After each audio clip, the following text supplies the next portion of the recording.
Rapidement, je me suis découvert des aptitudes pour la vente.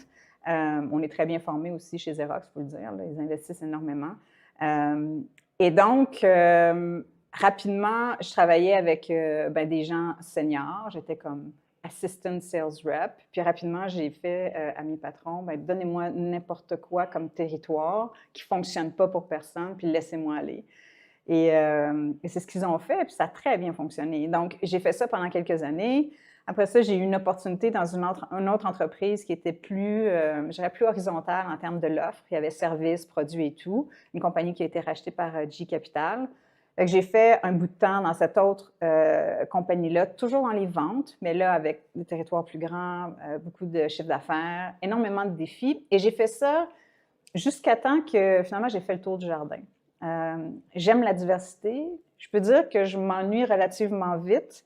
Donc, ça me prend beaucoup de défis. Ça me prend, faut que le feu Tu veux être brûle. stimulé. Ouais, et pour moi, les ventes, c'est un peu, c'est très stimulant, mais on est toujours dans le même créneau. Et quand j'ai laissé ça, je suis partie, j'ai vraiment fait une cassure. Je suis partie voyage sac à dos 3 mois en Asie. Et quand je suis revenue, c'était clair, j'avais vraiment fait la coupure, je me lance en affaires.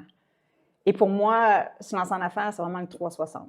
C'est vraiment, les entrepreneurs, on est tellement des généralistes, dans le sens qu'il faut toucher à tout. Moi, j'arrivais non pas avec la tech comme background, mais avec La les vente. affaires, la vente, le marketing. Donc, c'était ma force. Alors, je me suis vraiment jetée dans le vide.